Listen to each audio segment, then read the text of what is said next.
Hello, everyone. Hope you're having a fantastic day. My name is Kmart, and I want to talk about some basketball. And today, we are going to be talking about the Chicago Bulls and a little bit of a discussion about um, what the future, near future, may sort of hold here for the Chicago Bulls in regards to what their roster is going to look like and what the Lonzo Ball situation is potentially going to sort of push them into. Now, the reason why we're bringing this up is because Lonzo Ball was uh, in the news pretty recently here. Uh, Long story short, uh, some reporters, led by like, Stephen A. Smith, basically were repeating rumors about Lonzo Ball and his injury and his rehab. Ball did not appreciate some of those comments, some of those narratives, so he went on social media, posted a video of his own to kind of disprove or debunk a lot of those rumors. Now, semi attached to that story was the story that Lonzo Ball uh, stated that he is coming back, or he would like to come back eventually from this injury that's kept him out now for multiple seasons. And that's where we sort of get to the catalyst for this discussion here, because Lonzo coming back has been something that a lot of people have sort of hoped for, but weren't really sure when or how to expect it, right? So we should talk about it because it does have an impact on the Bulls' future. Uh, it shouldn't have an impact on the Bulls' season right now. For the 2023-2024 campaign, I'm fairly certain Lonzo Ball is not ready to come back physically. And even if he did, there are some complications with him returning. The Bulls sort of ruled him out for the season earlier on. They have also applied for and I believe received an injured player exception for his partial contract. So normally a team does not apply for an injured player exception if they have any hope of that player returning for the upcoming season. I will say technically Ball still could return so long as he is healthy to play or healthy enough to play, and that injured player exception wasn't actually used. If they don't use it and they don't trade Lonzo Ball, then the exception gets voided and Lonzo Ball could come back. But the most likely scenario here is that Lonzo Ball, if he returns, would return for the 2024-2025 season. Um, a year that would be the last year in Ball's contract if he exercises his player option, right? So we're assuming that he would do that in order to return for the 24-25 campaign. So if that is the case, if Lonzo Ball opts in, comes back healthy, and returns for the next season, then the Bulls have to sort of look at their lineup here because they're going to have three sort of big names under contract. They'll have Lonzo Ball in his final year. They'll have Zach LaVine and they'll have Nikola Vucevic. Those will be sort of their big three in terms of rotational pieces, bench players. They'll have the likes of Kobe White, Alex Caruso, and Ayo Dosunmu. I'm not sure. Still signed under contract for that season as well. But there's one really big name missing from that list who's currently on the lineup or in the lineup, and that is DeMar DeRozan.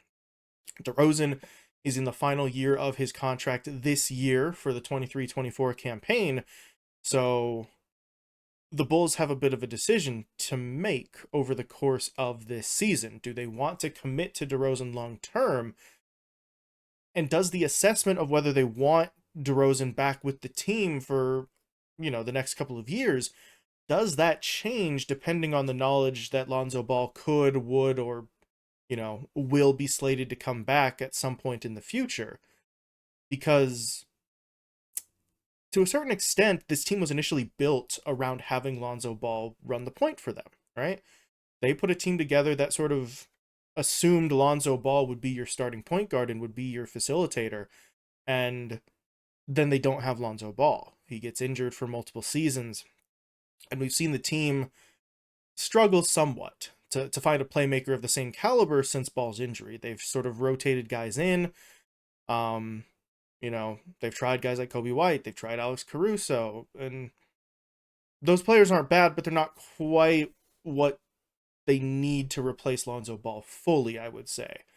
So if you're the Bulls, you're left with a bit of an awkward decision here. You can wait for Lonzo Ball to return, but what does the lineup look like once he is back, if he does actually manage to return? So at this point, the Bulls basically have, well, three main options, right? There's still maybe a couple of niche other scenarios out there, but three big ones that they could follow in terms of a grand design for the next couple of years.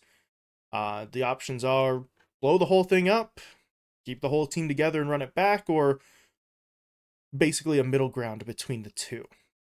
So we'll start with option A, which is blow the whole damn thing up. So the team either looks to trade DeRozan this season, maybe moves him sometime before the trade deadline since he's an expiring contract, or let him walk in free agency.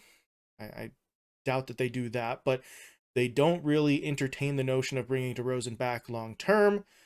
And then they look at the possibility of unloading a Zach LaVine or a Nikola Vucevic for prospects, for draft picks, for cap relief, things of that nature. They basically empty out those sort of big star contracts, right? Which is a little awkward because they just signed Vucevic to a longer one this off season.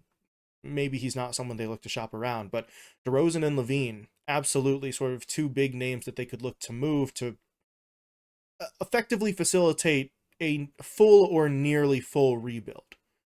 Of course, the problem with that, if you're a Bulls fan, is that this move almost assuredly makes Chicago one of the worst teams in the league in the short term. They're basically going to be maybe not tanking, not intentionally going out there to lose games, but the focus is going to be on prospects and picks and looking to the future if they do look to offload guys like DeRozan and LaVine. So you're basically punting this season and hoping that you get something back good enough to immediately turn things around here because uh as we mentioned, if Lonzo Ball does return for the 24-25 season, you still want something to be around him that's worth trying to compete with. So the full rebuild, the full sort of blowing it up is possible, but then your timelines won't necessarily align with a potential Ball return. Which leads us into option B here, which is just run it back, make no changes, and try again. In this instance, the Bulls would be assuming that Lonzo's coming back next season. They keep LaVine and Vucevic, who are both under contract still. They do not entertain any trade talks unless it's just a unbelievably good deal. And they bring DeRozan back either through an extension or just by trying to re-sign him straight up in free agency. So they just do that. They keep their three, right? They keep DeRozan, they keep LaVine, they keep Vucevic, and they hope that Lonzo Ball returns and slots into the role that had always been made for him in this team's lineup, and they hope for the best, right? Of course, the problem with that is that that strategy brings the Bulls right up to or potentially over the luxury tax threshold, depending on what DeRozan's extension or new contract looks like. So the Bulls would end up sort of paying a little bit more money here. They would have to commit to being at or over that luxury tax threshold, and you would be doing so with a lineup that you're not 100% sure on, right? Because you are effectively gambling at that point that Ball's return is just sort of the missing piece that gets this team into contention. And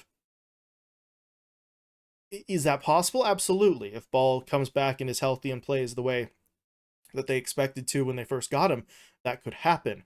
But that's a 160 170 million dollars gamble with the overall price tag of your lineup at that point.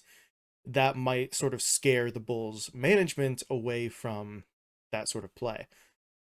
But that leads us into option C, which is basically half measures, a little bit of both, right?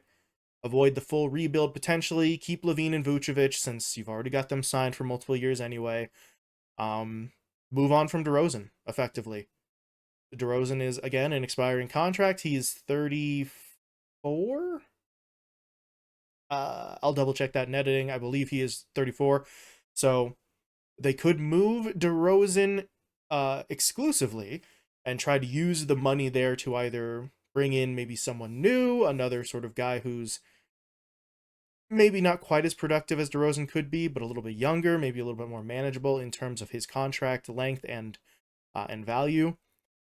Or they could take the money from a DeRozan sort of trade, offloading his contract, and just kind of spread that out more on your bench and your rotation guys, and hope that Lonzo sort of makes a healthy return. Then you're looking at Lonzo, Zach LaVine, and Nikola Vucevic, plus a slightly bolstered bench to try and work with here. And I don't know if that's guaranteed to work out, but it provides maybe a little bit less of a financial commitment for the Bulls compared to the second option that we were just talking about. So that is massively oversimplifying the situation here for the Bulls, but the long story short is that the Bulls are at a crossroads here. They have some sort of decision to make about what they look like in the near future, and it's the kind of decision, the kind of crossroads that realistically could determine what the next 3 to 5 years end up looking like for the team as a whole, right? Either they commit to being over the luxury tax threshold for at least one, probably more seasons. They move on from DeRozan, try to stay under the luxury cap, but have a team that's a little bit pared down and becomes dependent on Ball making a return. Or they just blow the whole thing up, in which case, even if Ball comes back, he's coming back to a pretty bad team that's cutting salary and trying to collect draft assets. So it's a tough decision for the Bulls to make. It's one that, I guess technically speaking, doesn't have to be made right now, but the first parts of that decision are coming, right? We talked about DeRozan being sort of the linchpin of this overall scheme here because he's in the last year of his contract. The Bulls have to make a decision about what they want to do with him, whether it's an extension, a trade, or just letting him walk. And they have to do that this year, right? Because obviously, if you don't give him the extension, you've got to try and just re-sign him. If you don't trade him, then he becomes a free agent. So they've got a lot of stuff to think about here. But personally, I don't think that they should go for the full-on sort of blowing it up plan. I think that they should try it at least one more time, see if Lonzo Ball can come back, because this team does have potential. In fact, it's not that they're not a good team, it's that they should be a good team, and they've been playing below those expectations. The Bulls were a top 5 defense last season. It's just that their offensive output was kind of terrible, which really doesn't make sense when you've got guys like Vucevic, like DeRozan, like Zach LaVine out there on the court. You should be scoring more points. But because of that, I think the Bulls' problems are solvable. I don't think they should blow it up just yet. I think they should sort of stay the course and see what one more season gets them. But we'll have to see. If the Bulls are in the basement through the first couple of months of the season here, maybe they do decide to start looking for suitors for a trade for some of their star players. But time will tell. But the Bulls are really in an interesting position here that could determine the trajectory of the franchise for a couple of years in the future. But those are my thoughts on that. Let me know what you think here of those 3 options that I presented. Blowing it up, running it back, or sort of the middle ground in between the two. Which do you think is the path that the Bulls should follow? Are you optimistic about Lonzo Ball returning in the first place? Because if he's not, that changes this whole situation too. But feel free to let me know and share your thoughts. But other than that, thank you all so much for watching, and I will talk to you later.